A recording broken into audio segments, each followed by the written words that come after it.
Good morning all of you.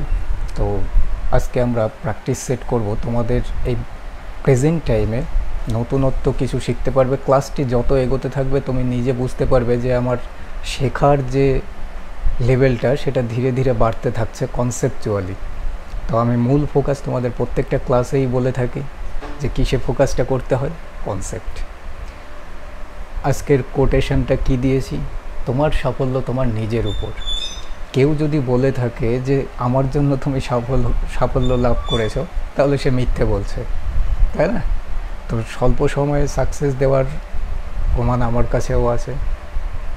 তো যার কারণে আমি একটা কথাই তোমাদের বলি, সেটা হচ্ছে কি, তোমার সাফল্যটা সম্পূর্ণ তোমার নিজের উপর। হ্যাঁ, কারো দেখো বাজারে এখন অলিতে গলিতে সমস্ত কিছু পাবে, কিন্তু ব্যাপার হচ্ছে কি, কারো থিঙ্কিংয়ে যদি যেতে পারো, কেউ যদি সাকসেসের রাস্তায় তোমাকে সেই চিন্তাটা নিয়ে আসতে পারে, তাহলে তার থেকে বড় পাওনা তোমার আর কিছু হতে পারে না।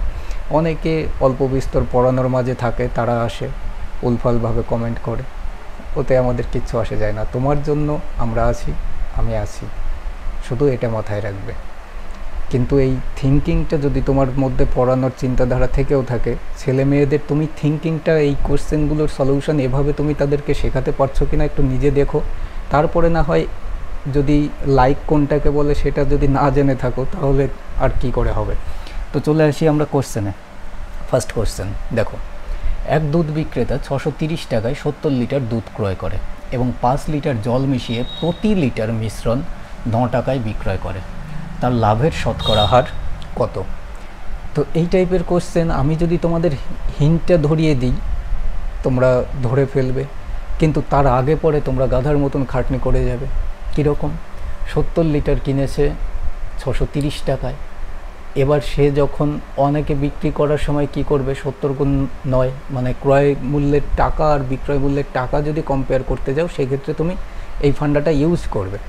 কিন্তু তুমি একটা জিনিস ভাবো, একটা টাইপ তোমরা বারবার করে সলিউশন প্র্যাকটিস করো, তারপরেও এইসব কেন করো? মনে করো যে দুধের সঙ্গে জল মিশিয়ে যদি বিক্রি করে কোনো বিক্রেতা, তাহলে তার 25% লাভ হয়। তাহলে দুধ ও জলের অনুপাত কত? তুমি করেছো, কিভাবে করেছো? সোজাসুজি এটাকে আমাদের ভগ্নাংশে নিয়ে আসতে হয়, তাহলে 1:4 রেশিওটা আমরা পেয়ে যেতাম। এর মানে কি? এর মানে হচ্ছে 1 লিটার যদি আমি জল মেশাই, সেখানে দুধ আমার 4 লিটার থাকছে। সিম্পল হিসাব। তাহলে আমার 70 লিটার দুধ কিনেছি, 5 লিটার জল মিশিয়ে দিয়েছি, তাহলে সিম্পল আমার এটাই তো অ্যান্সার চলে আসবে, 5 লিটার জলই তো আমার লাভ, 70 লিটার আমার পকেট থেকে গেছে। তাহলে কত আসবে? 14 ইন্টু যদি 100 নাও, 1/14 মানে 7 14 98 7 15 1 7 তোমরা জানো, কিন্তু যদি ইন্টু 100 দিয়ে করো, 7 2 14, 50 2 100, তাহলে কত আসবে? 7 7 49 বাই এত পার্সেন্ট। ডাইরেক্টলি তোমার অ্যান্সার চলে আসবে অপশান নাম্বার সি। তো মূল লজিক হচ্ছে এটা, তোমার যদি পড়ানোর একটা হ্যাবিট থাকে, তুমিও কিন্তু এটা শেখানো শুরু করে দেবে ক্রয় মূল্য বিক্রয় মূল্য নিয়ে। কিন্তু ভাই কিসের জন্য থিঙ্কিং আসছে না কেন তোমাদের? ছেলে মেয়েদের এগিয়ে নিয়ে চলো, নিজে এগোও, টাইম দিয়ে ছেলে মেয়েদের এগিয়ে নিয়ে যাও, কম্পিটিশানে তবেই না দেবে।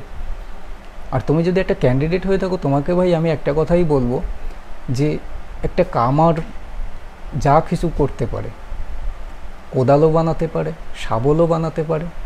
তো কোদাল দিয়ে কিন্তু শাবলের কাজটা হবে না, শাবল দিয়ে কোদালের কাজটা হবে না। তো তুমি যদি কি সেটা নিজে না রিয়েলাইজ করতে পারো, তাহলে ভাই মুশকিল, তাই না? নেক্সট কোশ্চেনে চলে আসি। আচ্ছা, নেক্সট কোশ্চেন করানোর আগে আমি প্রত্যেকটা ক্লাসেই করে থাকি কি, আমাদের প্রত্যেকটা ভিডিও ক্লাসের ডেসক্রিপশানে আমাদের কমপ্লিট ম্যাথসের কোর্স যুক্ত হওয়ার লিঙ্কটা দেওয়া আছে পেমেন্টের। তো complete maths course, complete conceptual, মাথায় রাখবে কমপ্লিট কনসেপচুয়াল। আমরা কোনো ফর্মুলা মুখস্থ করাই না বাকিদের মতো। ফর্মুলা নিয়ে তুমি গিয়ে কোনো লাভ হবে না, ওটা রেয়ার, সীমিত। 2 বছরের জন্য মাত্র 1500 টাকার কমপ্লিট ম্যাথসের কোর্স। আর আমাদের ইনস্টিটিউটে পড়ার জন্য তোমরা যোগাযোগ করতে পারো নদিয়াতে, কন্ট্যাক্ট নাম্বার দেওয়া থাকছে, প্লাস হোয়াটসঅ্যাপ নাম্বার দেওয়া থাকছে, তোমরা ইনকোয়ারিও করতে পারো। কমপ্লিট ম্যাথস কোর্স স্বল্প সময়ে সফলতা দেওয়ার যে প্রবণতাটা, সেটা আমাদের আছে। তো এই কনসেপ্টে যদি তোমার ইচ্ছে হয় যুক্ত হতে, তাহলে অবভিয়াসলি দ্বিধাবোধ না করে যুক্ত হতে পারো। কিছু শিখে, কিছু নিজে ইমপ্লিমেন্ট করে তোমার সাফল্যটা তুমি নিজেই নিতে পারো। তো চলে আসি আমরা কোশ্চেনে। নেক্সট কোশ্চেন, একটি বার্ষিক পরীক্ষায় বিষ্ণু 52% এবং আশা 64% নম্বর পায়। যদি রমেশের তুলনায় বিষ্ণু 23 নম্বর কম এবং আশা 34 নম্বর বেশি পায়, গীতুর প্রাপ্ত নম্বর কত যে 84% পেয়েছে পরীক্ষায়? তো তুমি ভিডিওটি পজ করে নিজে একটুখানি ট্রাই করো তোমার কত সময়টা লাগছে। সলিউশন তো অবভিয়াসলি আমি এখনই দেখিয়ে দিচ্ছি, কিন্তু তুমি একটু নিজে ট্রাই করো। দেখো, এখানে যে কনসেপ্টটা শেখাবো সেটা হচ্ছে রিভার্স অ্যালিগেশনের রুল, কিন্তু তোমরা কিভাবে শিখবে সেটা দেখে নাও। কার উপরে কম্প্যারিজনটা হচ্ছে? রমেশের তুলনায় কম্প্যারিজনটা হচ্ছে রমেশের উপরে। তাহলে রমেশ যাই নম্বর পাক, রমেশের তুলনায় বিষ্ণু কত কম পাচ্ছে? 23 নম্বর কম পাচ্ছে। তাহলে রমেশ থেকে 23 নম্বর কম কে পেয়েছে? বিষ্ণু। আবার রমেশের থেকেই আশা 34 নম্বর বেশি পেয়েছে। তাহলে রমেশের থেকে আশা 34 নম্বর বেশি পেয়েছে। দেখো, রমেশ যা নম্বরই পাক, রমেশের সেই নাম্বার যোগ 34 তবে গিয়ে আশার নম্বর, আর রমেশ যাই নম্বর পাক সেই নাম্বার থেকে 23 আমরা যদি বিয়োগ করি বিষ্ণুর নাম্বার পাবো। That's it. তাহলে রমেশের থেকে বিষ্ণু 23 নম্বর কম, এইটুকুর গ্যাপ 23, আর রমেশের থেকে আশা 34 নম্বর বেশি, তাহলে এইটুকুর গ্যাপ 34। তাহলে আমি যদি এখান থেকে শুরু করি গ্যাপটা নেওয়ার, তাহলে গ্যাপটা কত আসবে? বি থেকে এ পর্যন্ত, এখানে -23 থেকে আমি +34 পর্যন্ত যাব, তাহলে কত আসবে? 4 আর 3 7, 57। তাহলে 57 গ্যাপ। এবার দেখো, এখানে বিষ্ণু বলেছে 52%, তাহলে বিষ্ণু 52% নম্বর পেয়েছে, আর আশা 64% নম্বর পেয়েছে। তাহলে এখান থেকে এখানে আমি অ্যাকচুয়াল নাম্বারের ডিফারেন্সটা দেখলাম 57, কিন্তু যদি পার্সেন্টেজের আমি ডিফারেন্সটা দেখি কত আসছে? 52 থেকে 64 পার্থক্য কত? 8 আর 4 12%-এর পার্থক্য। পার্সেন্টে যখন দেখছি 12%, নাম্বারে যখন দেখছি 57, আলাদা আলাদা। তাহলে এই 12%-এর মানই হচ্ছে 57।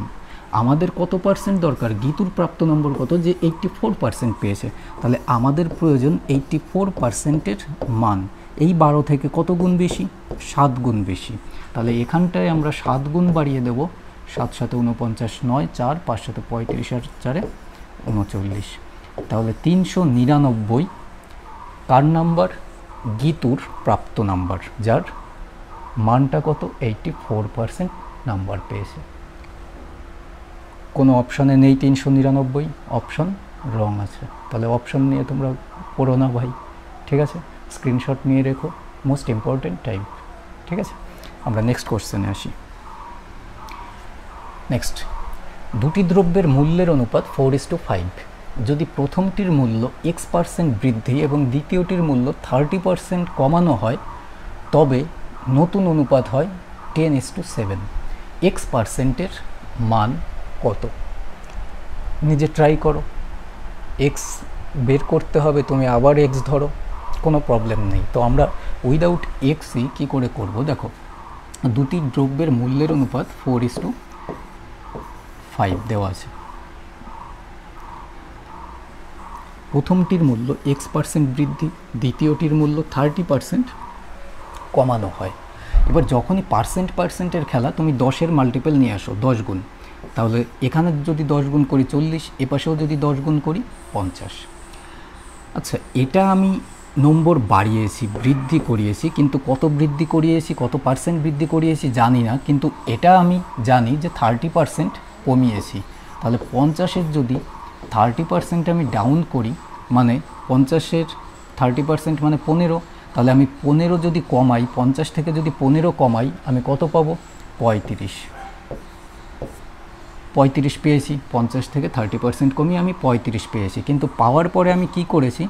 আমার যে এখনকার রেশিও, এই যে 4:5 রেশিওটা ছিল, সেটা 10:7 7 হয়ে গেছে, এখানে দেখো দেওয়া আছে 10:7। তাহলে 7-এর জায়গায় 35 দেখাচ্ছে, কত গুণ বেশি? 5 সাথে 35, 5 গুণ বেশি। তাহলে এখানে যে নাম্বারটা ছিল 10-এর সঙ্গে তুমি 5 গুণ বাড়িয়ে দাও, 50 তোমার এখানে 40 থেকে বাড়ানোর পরে 50 হয়েছে। তাহলে তুমি ভাই কত বাড়ালে? 10 বাড়ালে। 40 ছিল, 50 হয়েছে, তাহলে 10 বাড়িয়েছো। আমাকে পার্সেন্টে বলতে হবে, তাহলে তুমি 10 বাড়িয়েছো। কতর উপরে ছিল তো আমার 40, তাহলে 40-এর উপরে। তাহলে 1/4 মানে কত পার্সেন্ট? 25%। তাহলে এটাই আসবে তোমার অ্যান্সার, অপশন নাম্বার বি। ঠিক আছে, তো এটাও তুমি একটা স্ক্রিনশট নিয়ে রেখো ভাই, কাজে দেবে। তোমরা একটু রিমোটের কাজবাজ করি, চারিদিকে তোমরা দেখো। নেক্সট কোশ্চেনে আসি। দেখো নেক্সট, এ এবং বি এর মোট আয় 43,000 টাকা। এ তার আয়ের 95% এবং বি তার আয়ের 80% খরচ করে এবং তাদের সঞ্চয় সমান হলে বি এর আয় কত? তো তুমি ট্রাই করো, আমরা পার্সেন্ট অ্যাটাক করব। কি বলা আছে না, এ 95% খরচ করে, তাহলে 95%-এর ভগ্নাংশ ভ্যালু আমরা কত জানি? 5 19 95, 5 20 100, 19/20। আর বি কি করছে? 80% খরচ করছে, তাহলে 80%-এর ভগ্নাংশ ভ্যালু আমরা কত জানি? 4 20 80, 5 20 100। যেহেতু উপরেরটা খরচ করছে তাহলে বিয়োগ করে দাও। ইনকাম যদি 20 টাকা হয়, 19 টাকা খরচ করছে, তাহলে 1 টাকা সে সেভিং করছে। ইনকাম যদি 5 টাকা হয়, 4 টাকা খরচ করছে, তার মানে 1 টাকা সেভিং করছে। মনে রাখবে, তোমার খরচ এবং সঞ্চয় অলওয়েজ কিসের উপর নির্ভর করে? তোমার যে আয়টা। তোমার আয় না থাকলে না তুমি খরচ করবে, না তুমি সঞ্চয় করবে। তাহলে মূল যে কথাটা, তোমার আগে কি প্রয়োজন? আয়টা প্রয়োজন। তাহলে আয়ের উপরে হচ্ছে সমস্ত কিছু ডিপেন্ড করে। তাহলে নিচের যে হরটা আসবে অলওয়েজ সেটা আয় আসবে। তাহলে এখানেও আয়, এখানেও আয়, ব্যাস। আমাদের এখানে কি কি আছে তথ্য? ইনকাম অনুপাত এক্সপেন্ডিচার, খরচ অনুপাত সেভিং, এই তিনটেই তথ্য থাকে। তাহলে এর ক্ষেত্রে যদি 20 টাকা আয় হয়, খরচ করছে 19 টাকা, সঞ্চয় করছে 1 টাকা। বির ক্ষেত্রে যদি 5 টাকা আয় হয়, খরচ করছে 4 টাকা, সেভিং করছে 1 টাকা। এবার বলেছে তাদের সঞ্চয় সমান হলে।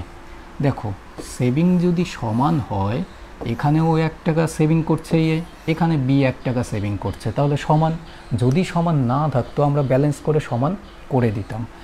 এবার অনুপাতের দিক থেকে 20 আর 5-এ 25 টাকা দুজনের টোটাল আয় দেখতে পাচ্ছি, কিন্তু কোশ্চেন অনুযায়ী দুজনের টোটাল আয় 43,000 টাকা। কত গুণ বেশি? আমাদের প্রয়োজন হচ্ছে 43,000, 25 প্রয়োজন নেই, তাহলে 25-কে ভাগ করে দাও। তাহলে 43,000/25 আমাদের বের করতে হবে বি এর আয় কত। বি এর আয়ের সঙ্গে এই 43,000/25 করে দাও। তাহলে 5 দিয়ে যদি 25-কে কাটো 5 বার, 5 দিয়ে যদি 43,000-কে কাটো, 5 8 40, 3 5 6 30, 0 0, 8,600 টাকা। অপশন নম্বর বি আমাদের অ্যান্সার আসবে। ঠিক আছে, তো প্রয়োজন পড়বে তোমরা একটা স্ক্রিনশট নিয়ে রাখবে অবশ্যই। নেক্সট কোশ্চেনে আসি। নেক্সট, একটি যাত্রীবাহী ট্রেনের গতিবেগ 80 কিমি/ঘন্টা। একটি মালবাহী ট্রেন ছাড়ার 6 ঘন্টা পর যাত্রীবাহী ট্রেনটি ছাড়ার 4 ঘন্টা পর মালবাহী ট্রেনটিকে যাত্রীবাহী ট্রেন অতিক্রম করলে মালবাহী ট্রেনটির গতিবেগ কত? খুবই সুন্দর কোশ্চেন এবং খুবই সুন্দর কনসেপ্টে তোমাদের সমাধান দেব। উইদিন 5 সেকেন্ড তোমরা অ্যান্সার করবে, 5 to 10 সেকেন্ডস ম্যাক্সিমাম। দেখে নাও, এর আগেও কোশ্চেনগুলো যথাসম্ভব তোমাদের অনলাইনেই ক্লাস দেওয়া হয়েছে। দেখো, একটা স্টেশনে মালগাড়ি ট্রেনটিকে লিখছি আমরা লাগেজ ট্রেন এল দিয়ে, প্যাসেঞ্জার ট্রেনটাকে লিখছি পি দিয়ে। তাহলে এই মনে করো স্টেশন, এই স্টেশনে দুটো ট্রেনই দাঁড়িয়ে আছে। দাঁড়িয়ে থাকার ফলে কি হয়েছে, একটি মালবাহী ট্রেন ছাড়ার 6 ঘন্টা পর, তাহলে মালগাড়িটি 6 ঘন্টা চলে, মনে করো যে মালগাড়ি বা লাগেজ ট্রেনটা এখানে এসছে 6 ঘন্টায়, 6 ঘন্টা চলেছে। এবার 6 ঘন্টা পরে এখন প্যাসেঞ্জার ট্রেনটা ছেড়েছে, তাহলে মালবাহী ট্রেনটা কিন্তু এখানে নেই, আর এখানে নেই, মালবাহী ট্রেনটা 6 ঘন্টায় এখানে চলে এসছে। কিন্তু এবার যদি প্যাসেঞ্জার ট্রেন চলে, তাহলে প্যাসেঞ্জার ট্রেনও চলছে, মালবাহী ট্রেনটাও চলছে। কি বলেছে? ছাড়ার 4 ঘন্টা পর মালবাহী ট্রেনটিকে যাত্রীবাহী ট্রেন অতিক্রম করে। তাহলে প্যাসেঞ্জার ট্রেনটা মালবাহী ট্রেনটাকে, মনে করো মালবাহী ট্রেনটা এখানে চলে এসছে আর প্যাসেঞ্জার ট্রেনটা অতিক্রম করে ফেলেছে। তাহলে এবার মূল লজিকে আসো। এখান থেকে প্যাসেঞ্জার ট্রেনটা যখন চলেছে তখন কতক্ষণ পরে? 4 ঘন্টা পরে। তার মানে কি আমি বলতে পারি 6 আর 4, 6 ঘন্টা তো এই ট্রেনটা এখানে চলেছিল, তাহলে 4 ঘন্টা কে চলেছে ভাই?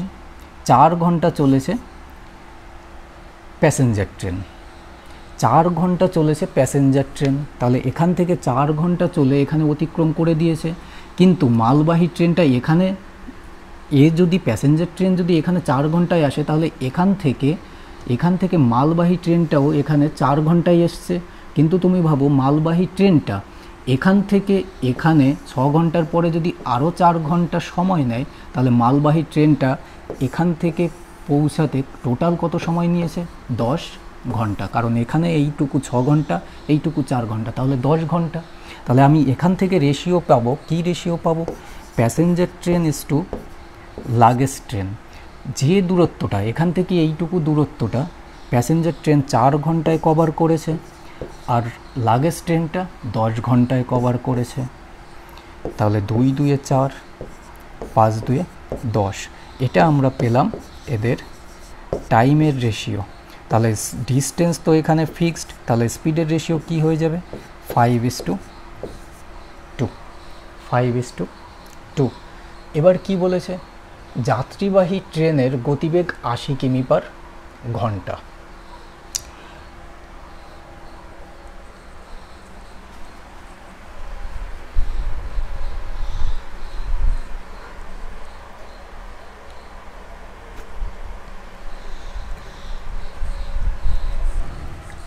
যাত্রীবাহী ট্রেনের যদি গতিবেগ 80 কিমি/ঘন্টা হয়, তার মানে এই 5-এর মান 80, কত গুণ বেশি? 16 গুণ বেশি। তাহলে লাগেজ ট্রেনের 16 গুণ বাড়িয়ে দাও, 16 2 32 কিমি/ঘন্টা।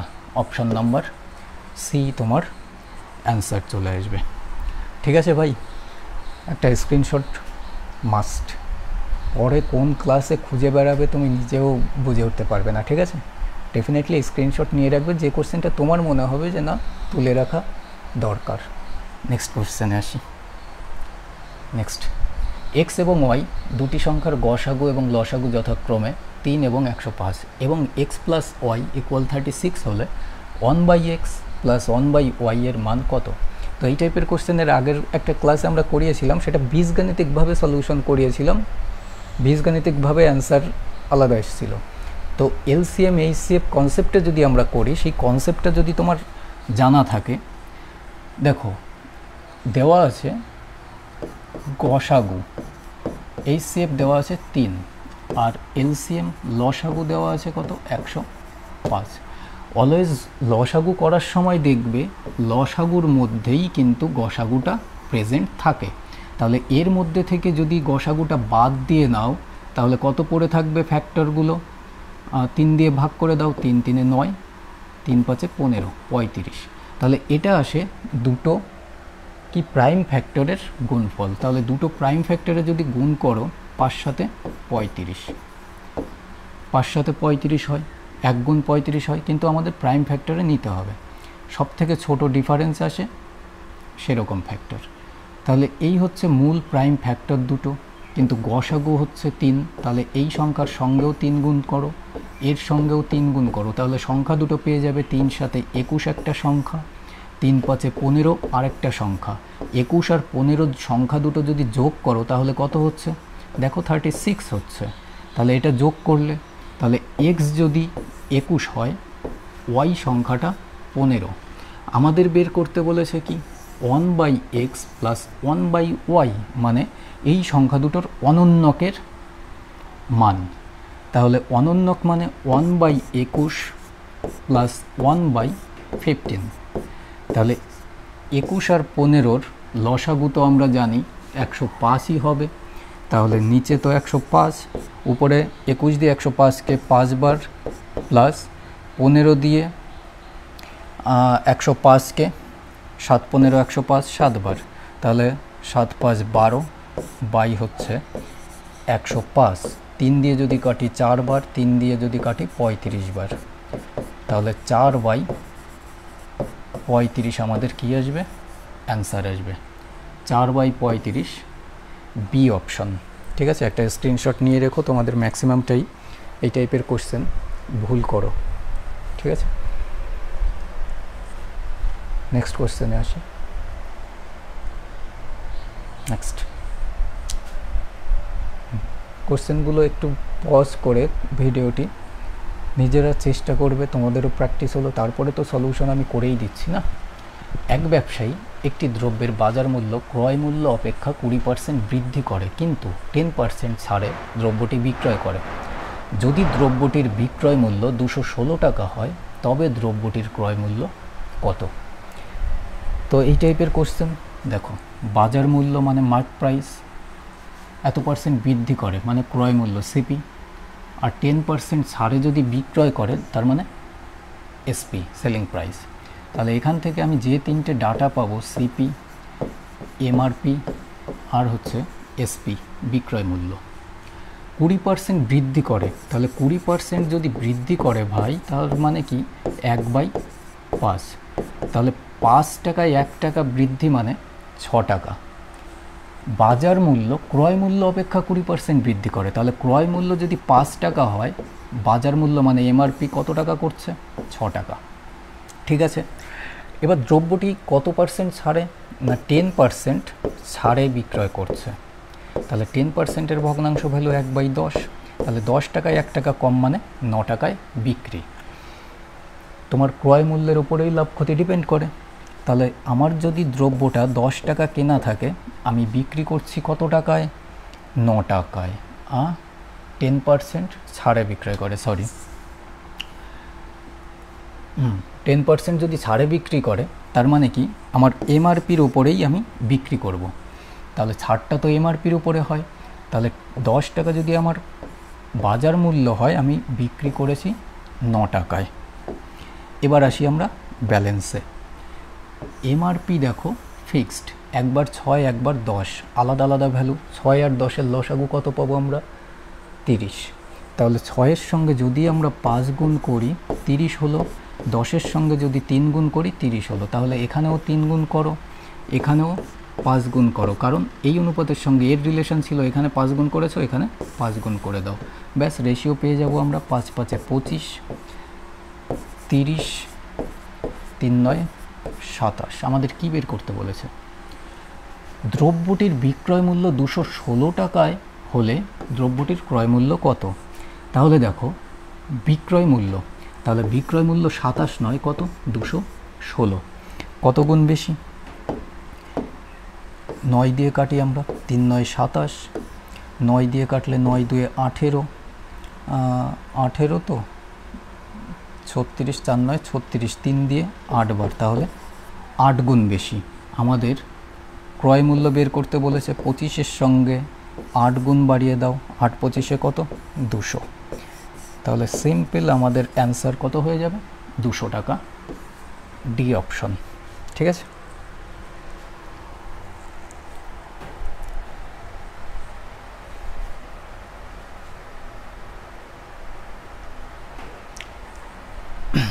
নেক্সট কোশ্চেনে আসি। দেখো ভাই, নেক্সট কোশ্চেন, মোহন একটি ব্যাগ বাজার মূল্যের 20% ছাড়ে ক্রয় করে। সে ব্যাগটি ক্রয় মূল্যের 40% লাভে বিক্রয় করে।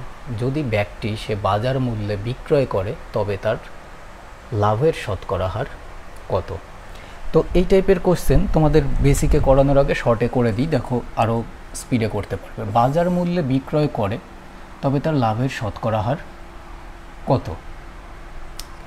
দেখো বাজার মূল্যের 20% ছাড়ে ক্রয় করছে, ব্যাগটি ক্রয় মূল্যের 40% লাভে বিক্রয় করে, তাহলে সিপি, এমআরপি আর এসপি তিনটেই রেশিও পাবে। 20% ছাড়ে যদি ক্রয় করে, 20% মানে 1/5, তাহলে 5 টাকায় 1 টাকা ছাড় মানে 4 টাকায় কিনছে, তাহলে 5 টাকা যদি এমআরপি হয়, কিনতে গিয়ে কিনছে কত টাকায়? 4 টাকায়। ক্রয় মূল্যের 40% লাভে বিক্রয় করে, 40% মানে 2/5, 40% মানে 2/5, তাহলে 2 টাকা যদি লাভ হয় 7 টাকায় বিক্রি, তাহলে 5 টাকা যদি তার ক্রয় মূল্য হয়, সে বিক্রি করছে 7 টাকায়। এবার এখানে আমাদের যে কম্প্যারিজনটা সেটা হচ্ছে কি ক্রয় মূল্যের ওপরে। তোমাদের এই ডিসকাউন্টের উপরে কোশ্চেন বিভিন্নভাবে, শুধু এই 3টে ডাটা যে কোনো একটাই ব্যালেন্স করতে হতে পারে প্রত্যেক টাইপে। তো ক্রয় মূল্য এখানে ফিক্সড, এখানে 4 এখানে 5, আলাদা ভ্যালু। তাহলে একে যদি 5 দ্বারা গুণ করি, একে যদি 4 দ্বারা গুণ করি, 4 5 এ 20, 4 5 এও 20। আমাদের কি বের করতে বলেছে? বাজার মূল্যে বিক্রয় করে তবে লাভের শতকরা হার কত। তাহলে এখানে 20 টাকা, এখানে 5 টাকা, 5 গুণ হয়েছে, এখানে 5 গুণ করো। আমাদের বিক্রয় মূল্য নিয়ে আর কোনো কাজ নেই। 4 5 এ 20 অনুপাত 5 5 এ 25, তাহলে 20 টাকার বস্তু 25 টাকায় বিক্রি, এমআরপি তো 25 টাকা, তাহলে এমআরপিতেই বিক্রি করবে। তাহলে 20 টাকার বস্তু 25 টাকা, তাহলে কত টাকা লাভ হচ্ছে? বাড়তি 5 টাকা লাভ হচ্ছে, তাই তো? যদি ব্যাগটি সে বাজার মূল্যে বিক্রয় করে তবে লাভের শতকরা হার কত, সেটা আমাদের বের করতে হবে। তাহলে এখানে 5 টাকা লাভ হচ্ছে 20 টাকার উপরে, তাহলে 5/20 মানে কত? 1/4। কত পার্সেন্ট? 1/4 মানে 4 25 100, 25%। তাহলে সিম্পল আমাদের 25% অ্যান্সার চলে আসবে। ঠিক আছে, তো অপশন নেই। এবার তোমাদের বেসিক রুলটা কি? এখানে 40% এটার উপরে কোনো আমাদের কাজ থাকে না যদি তুমি ইজিয়েস্ট ওয়েতে করতে চাও।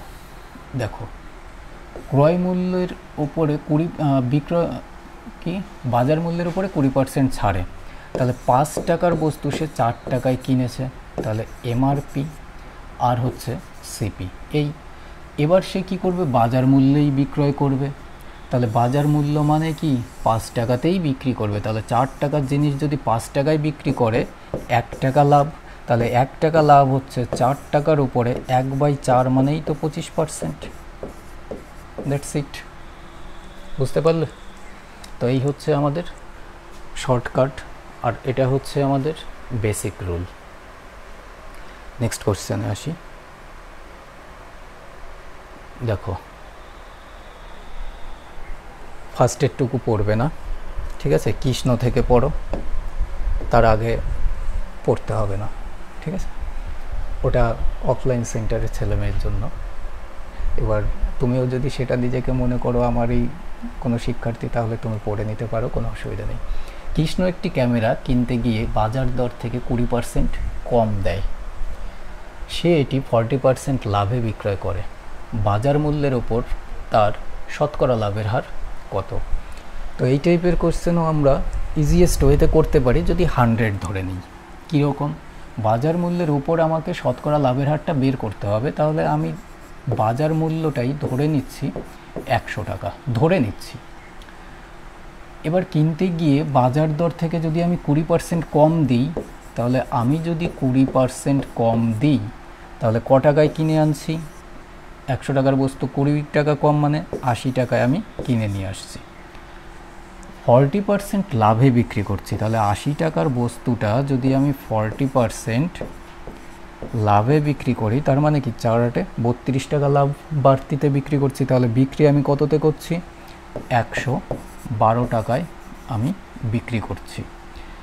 আমাকে এটাই বের করতে বলেছে বাজার মূল্যের উপরে শতকরা লাভের হার কত। বাজার মূল্য ছিল 100, তাহলে 100 টাকার উপরে আমি 112 টাকা বিক্রি করছি, বাড়তি যে 12, তাহলে এটাই হচ্ছে লাভ। কিন্তু 100 টাকার উপরে যে অ্যামাউন্টটা থাকে সেটাই আমরা বলে দিতে পারি 12%। আর এটাই আমাদের বের করতে বলেছে অপশন নাম্বার সি। ঠিক আছে, তোমরা ওটা রেশিওতে একই ফরম্যাটে যদি সাজিয়ে নাও অ্যান্সার চলে আসবে, কোনো রকম প্রবলেম নেই। নেক্সট কোশ্চেনে আসি। নেক্সট দেখো, 54 লিটার অ্যাসিডের একটি পাত্র থেকে কিছু পরিমাণ অ্যাসিড তুলে নেওয়া হলো এবং সমপরিমাণ জল ঢালা হলো। এই পদ্ধতি আরও একবার করা হলে এখন মিশ্রণে 24 লিটার অ্যাসিড আছে। শুরুতে কতটা অ্যাসিড তোলা হয়েছিল? তো এই টাইপের কোশ্চেন তুমি চক্রবৃদ্ধির মতন ফর্মুলা পুট করো, তাই তো? তো এর আগেও হিন্ট দিয়েছি, দেখো তুমি এই টাইপের কোশ্চেন কি করবে, আমার শুরুতে টোটাল অ্যাসিড ছিল, টোটাল ছিল কত? 54 লিটার। আর এখন পড়ে আছে কত প্রেজেন্টে? অনুপাত যদি করি তাহলে 54 লিটারের সঙ্গে এখন পড়ে আছে 24 লিটার অ্যাসিড। রেশিও করে দাও কাটাকাটি, 6 9 54 আর 4 6 24, 9:4। আচ্ছা, এই যে পদ্ধতিটা এটা কতবার হয়েছে তুমি দেখো, বলেছে কিছু পরিমাণ অ্যাসিড তুলে নেওয়া হলো এবং সমপরিমাণ জল ঢালা হলো। এই পদ্ধতি আরও একবার, মানে এখানে তো একবার হয়েছে, এখানেও আরও একবার হলো, তাহলে টোটাল দুবার হয়েছে। ঠিক আছে, টোটাল কতবার? দুবার। তাহলে দুবার যখনই আমরা একে আন্ডার রুট করে দেব, রেশিওটাও অলওয়েজ বর্গমূল হবে এমনই ডাটা আসবে।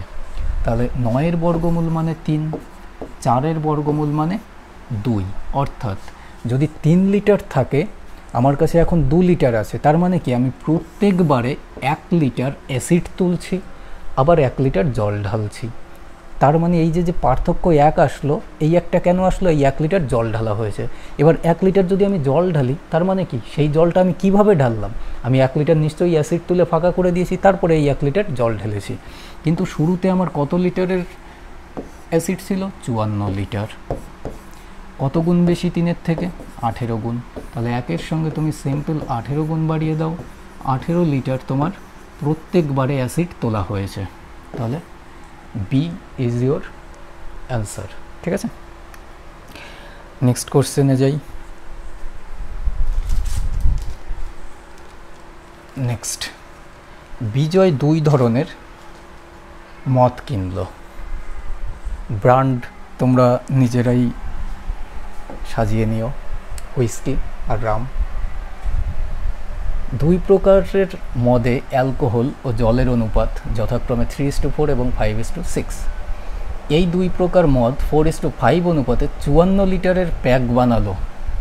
তাহলে সে কি করলো? ধরো তোমরা সাকসেস পেলে, সাফল্য পেলে, তোমাদের বন্ধুদের মাঝে পার্টি শার্টি করছো, তাই না? তাহলে পার্টি শার্টি করার সময় বিভিন্ন ব্র্যান্ড রেখেছো, এবার 2টো ব্র্যান্ড থেকে তোমরা মদ তুলেছো। সাপোজ 2টো ব্র্যান্ডের মদ মিশিয়েছো, মানে একটার থেকে যদি 4 লিটার তোলো, আরেকটার থেকে 5 লিটার তুলেছো, তাহলে তোলার পরে তুমি টোটাল যে কোয়ান্টিটিটা বানিয়েছো সেটা 54 লিটারের। এবার বলেছে যে তাহলে ওই 54 লিটারের প্যাক বানাতে সে প্রথম প্রকারের মদ কত লিটার নিয়েছে। তাহলে ওই যে প্রথম বোতলে কি না মদ আর হচ্ছে জল, অ্যালকোহল আর জল 3:4 অনুপাতে ছিল, তাহলে বলেছে যে ওই প্রকারটা টোটাল কত কোয়ান্টিটিটা আমি নিয়েছি। তাহলে যখন এই টাইপের কোশ্চেন আসবে, বিভিন্নভাবে আসে, জাস্ট আমার এই টাইপটা সলিউশন করা নিয়ে কথা, যার কারণে আমি কি করেছি, ল্যাঙ্গুয়েজটা এরকম চেঞ্জেস আসে যাতে ইন্টারেস্টটা তোমাদের মাঝে, সেন্টারে ছেলে মেয়েদের মাঝে বাড়ে। দেখো প্রথম প্রকারে আমার ছিল কত না 3:4। 3:4 অনুপাতে ছিল কি কি না অ্যালকোহল আর হচ্ছে water, alcohol is to water. আর দ্বিতীয় পাত্রে ছিল 5:6। তাহলে এই 2 প্রকার আমি মিশিয়েছি কি অনুপাতে? মেশানোর পরে পেয়েছি 4:5 অনুপাতে। তুমি এখানে 4 আর 3 7 যে কোনো একটা পার্ট ধরবে, ধরে 3/7, 5/11, 4/9, তাহলে টোটাল বাই একটা পার্ট করেও করতে পারো, কিন্তু সেটা যদি না করতে চাও তাহলে তার আগে তুমি কি করো, সব থেকে বেটার রুল, টোটাল ভ্যালু নিয়ে নাও। 4 আর 3 টোটাল 7 লিটার এই বোতলে মদ আছে, আর এই বোতলে 6 আর 5 11 লিটার মদ আছে। এই বোতলে মেশানোর পরে 5 আর 4 9 লিটার পাচ্ছি। এবার তুমি যেটা করবে 7-এর সঙ্গে 11 আর 9 গুণ করে দাও, 11 গুণ 9, তাহলে বাড়তি কত গুণ করছো, 9 11 99। 11-র সঙ্গে 7 আর 9 গুণ করে দাও, তাহলে বাড়তি কত গুণ করছো, 7 গুণ 9 মানে 63। 9-এর সঙ্গে তুমি গুণ করে দাও 7 আর 11, তাহলে 7 গুণ 11, তাহলে কত গুণ করছো, 77। দেখো আলটিমেটলি আমি কি করলাম, 7 11 9 এদের লসাগু নিয়ে সমান করে দিলাম, লসাগু নিয়ে কম্পেয়ারটা হলো। তাহলে প্রথম অনুপাতের সঙ্গে আমি 99 গুণ করেছি, যে কোনো একটাকে নাও, অ্যালকোহল নিচ্ছি, তাহলে 3-এর সঙ্গে যদি 99 গুণ করি আমরা, তাহলে কত পাবো, 300 থেকে 3 কম মানে 297। আর যদি দ্বিতীয় বোতলে 63 গুণ হয়েছে, তাহলে 5-এর সঙ্গে যদি আমরা 63 গুণ করি, তাহলে 300 আর হচ্ছে 15, তাহলে 315। এই হয়ে গেল মনে করো প্রথম বোতল, আর এটা হয়ে গেল মনে করো দ্বিতীয় বোতল। ঠিক আছে, এই দুটো বোতল মিশিয়েছি আমি কি, কত লিটারে, 77 এসছে এটা। তাহলে 4-এর সঙ্গে তুমি 77 গুণ করে দাও, 4 সাথে 28 280, আর হচ্ছে 28 308, ব্যাস, রুল অফ অ্যালিগেশন। 297 308, ডিফারেন্সটা কত, এখানে 3 আর এখানে 8 11, 308 315, ডিফারেন্সটা কত, 8-এর সাথে 15 7। তাহলে রেশিও করে দাও, প্রথম প্রকারের যদি 7 লিটার থাকে, দ্বিতীয় প্রকার 11 লিটার আছে, তাহলে টোটাল আমি মিশিয়েছি কত, প্রথম প্রকারের 7 লিটার, দ্বিতীয় প্রকারের 11 লিটার, তাহলে টোটাল আমি মিশিয়েছি 18 লিটার। কিন্তু কোশ্চেন অনুযায়ী আমি তো 54 লিটারের প্যাক বানিয়েছি, 54 লিটার কত গুণ, 3 গুণ। আমাকে বের করতে বলেছে প্রথম প্রকারের মদ কত লিটার নেওয়া হয়েছিল, 7-এর সঙ্গে 3 গুণ বাড়াও, 3 7 21 litre. This is your answer, option is wrong. যদি দ্বিতীয় প্রকার বলতো 11-র সঙ্গে 3 গুণ বাড়াও, 33 লিটার। ঠিক আছে, তো এটা আমরা কমিউনিটিতে দিয়েছিলাম, কয়েকজন কারেক্ট অ্যান্সার করেছে আর কয়েকজন করতে পারেনি, ভুল উত্তর এসছে, অপশান দেখেই অ্যান্সারটা করার চেষ্টা করছে। তো তোমরা আবার এই বোর্ড ভর্তি সলিউশন দেখে ভেবো না যে অনেক বড় সলিউশন, কিন্তু না, এতটাও বড় নয়, তোমরা খাতায় করে নিও। ঠিক আছে, নেক্সট কোশ্চেন। 3 জন বন্ধু এ, বি এবং সি এর একটি মাসের হাত খরচের গড় 80 টাকা। এ যা খরচ করে বি তার দ্বিগুণ এবং সি তার 3 গুণ খরচ করে। তাদের খরচ না করার অর্থের গড় 60 টাকা হলে এ কত টাকা খরচ করে। তো তোমরা চেষ্টা করো, মনে করো যে তুমি পরীক্ষায় এই টাইপের কোশ্চেন পরীক্ষা দিচ্ছ, তাহলে তুমি কিভাবে করবে। দেখো 3 বন্ধু, এ অনুপাত বি অনুপাত সি, কি বলেছে, এ যা খরচ করে বি তার দ্বিগুণ, তাহলে মনে করলাম এ 1 টাকা খরচ করে, বি 2 টাকা খরচ করবে, সি তার 3 গুণ, তাহলে এ যদি 1 টাকা খরচ করে, সি 3 গুণ মানে 3 টাকা খরচ করবে। তাহলে এদের খরচ কি, এ তো এখানে ফিক্সড, এখানেও 1 টাকা এখানেও 1 টাকা, তাহলে ব্যালেন্স করে দাও, 1:2:3 এই অনুপাতে এরা খরচ করছে। এবার কোশ্চেনে আসো, 3 জন বন্ধু এ বি সি এর একটি মাসের হাত খরচের গড় 80 টাকা। তার মানে 3 জনেই যদি হাত খরচ করতে চায়, হাত খরচটা কত পায়, 80 টাকা করে। তাহলে 3 জনের টোটাল কত পাচ্ছে, 3 গুণ 80 240 টাকা। এবার কি করেছে, তাদের খরচ না করার অর্থের গড় 60 টাকা, মানে কি এই 60 টাকা করে গড়ে তারা খরচ করেনি বা সঞ্চয় করে রেখেছে। তাহলে 3 জনে যদি প্রত্যেকে 60 টাকা করে খরচ না করে, তাহলে 3 6 18 180 টাকা এরা খরচ করেনি। তাহলে কত টাকা খরচ হয়েছে, 240-এর মধ্যে 60 টাকা টোটাল এরা 3 জন মিলেই খরচ করেছে, টোটাল টাকা। এখানে অনুপাতের দিক থেকে কত টাকা, 3 3 6 টাকা, কিন্তু কোশ্চেন অনুযায়ী এরা খরচ করেছে 60 টাকা কত গুণ 10 গুণ, তাহলে এ কত টাকা খরচ করবে 10 গুণ বাড়াও 10 টাকা। তাহলে এটাই আমাদের বের করতে বলেছে যে এ কত টাকা খরচ করে। Option A 10। যদি বি বলতো 10 গুণ বাড়িয়ে দেবে, 10 দুয়ে 20 টাকা। সি এরটা বললে 10 গুণ বাড়াবে 30 টাকা। ঠিক আছে, কি নতুন ভাষার কোশ্চেন? তো ছেলে মেয়েদের এগিয়ে আনার আগে নিজে এগিয়ে আসি, এগিয়ে থাকি, এগিয়ে রাখি, আতঙ্কে থাকি না, আতঙ্কে রাখি না। বুঝতে পারলে? নেক্সট কোশ্চেনে আসি। নেক্সট, 9টি পরপর সংখ্যার গড় 11। যদি পরবর্তী দুটি সংখ্যা নেওয়া হয় তবে গড়ের ক্ষেত্রে কি পরিবর্তন ঘটবে? করো ভাই, তোমার পরীক্ষার হলে এসছে, ভেবে নাও বা স্বপ্নেই ভাবো তোমার পরীক্ষায় এসছে। 9টি পরপর সংখ্যার গড় 11।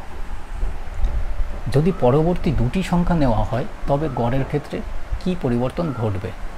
গড় 2 বাড়বে, গড় সেম থাকবে, গড় 1.5 বাড়বে, গড় 1 বাড়বে, বা কোনোটিই হবে না।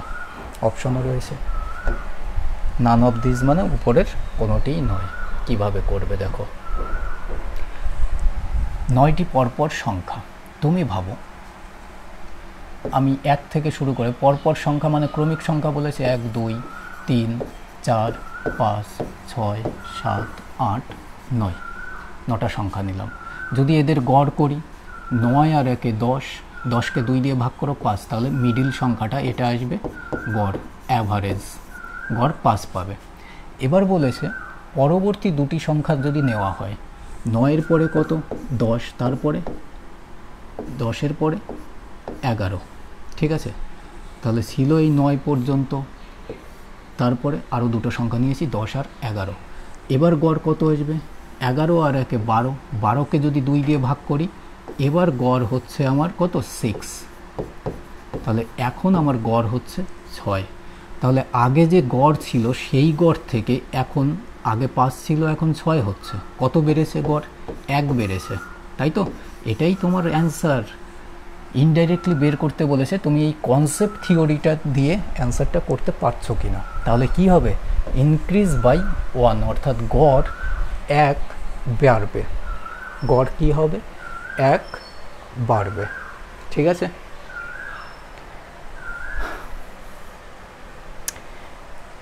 নেক্সট কোশ্চেনে আসি। নেক্সট, কয়েকটি প্রকৃত সংখ্যার গড় 15। যদি প্রথম সংখ্যার সাথে 30 যোগ এবং শেষ সংখ্যা থেকে 5 বিয়োগ করা হয় তবে গড় হয় 17.5। কয়টি প্রকৃত সংখ্যা আছে? তো ট্রাই করো ভাই, দেখি তোমাদের প্রোগ্রেসটা কেমন।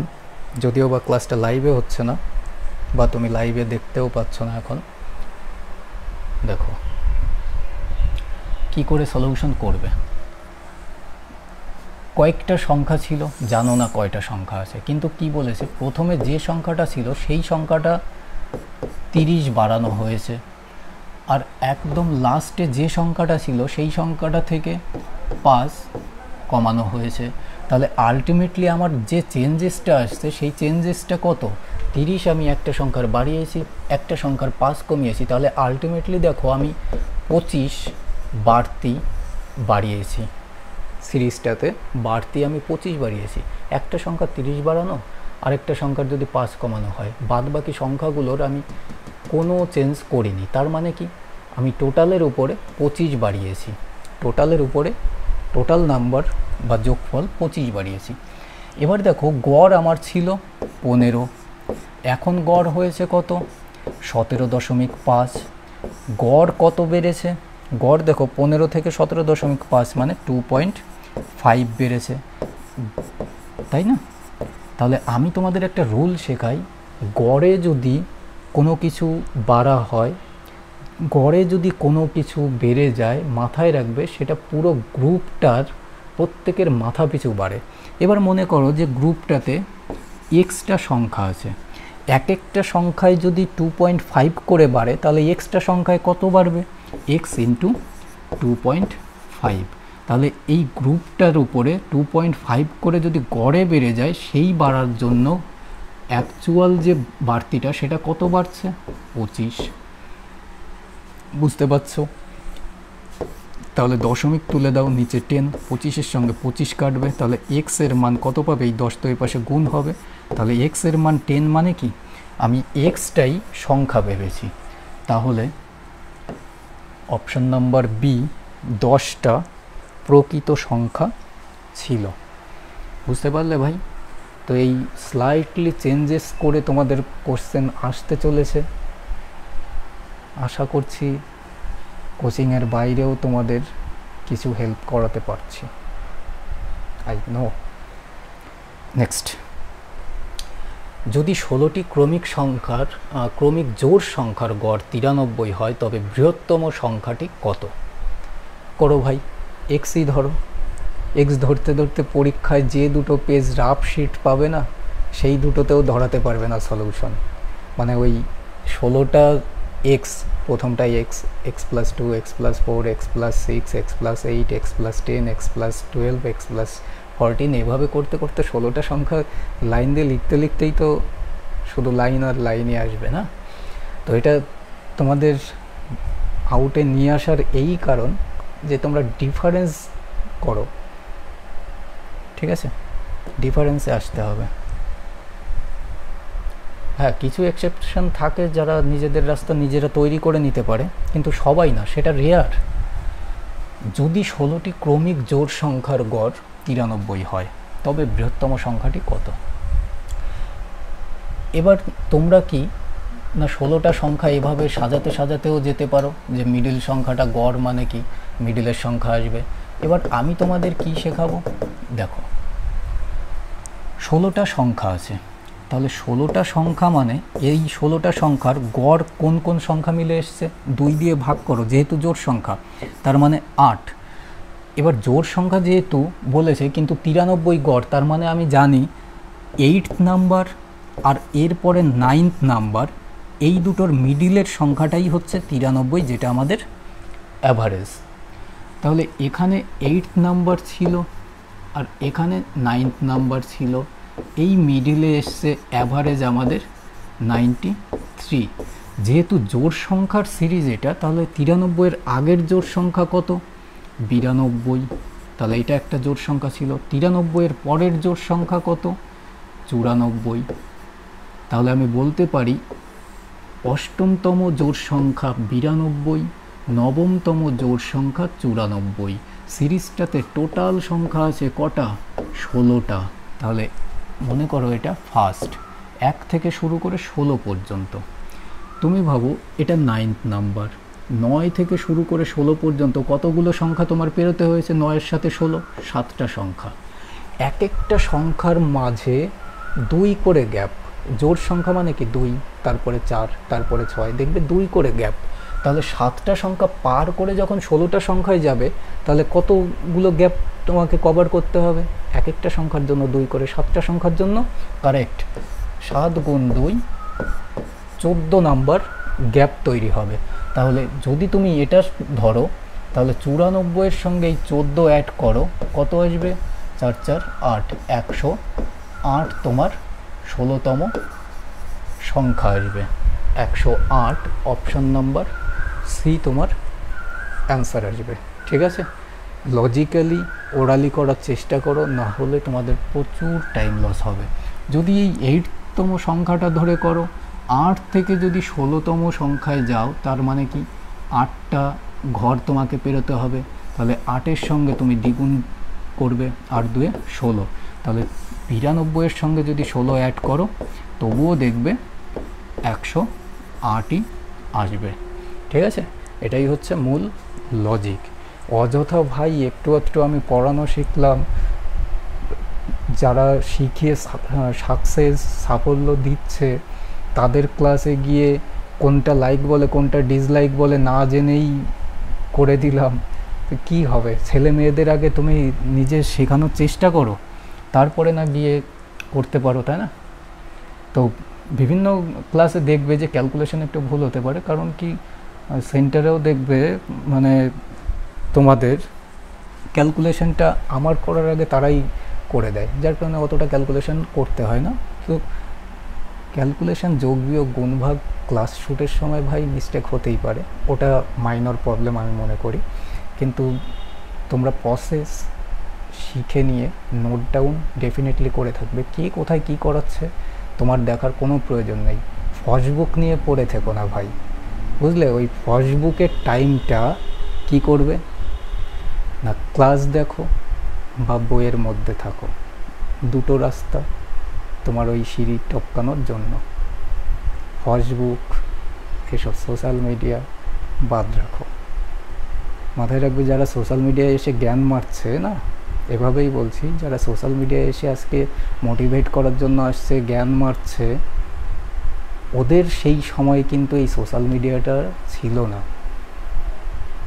তো তারা এসে তোমাদের টাইমটা আরও বরঞ্চ লস করছে। কিছু কিছু ক্ষেত্রে যেটুকু তোমার প্রয়োজন সেইটুকুর জন্য তোমার ডেফিনেটলি কাজে লাগবে, কিন্তু সবটা না, কাজের থেকে অকাজটাই বেশি হচ্ছে।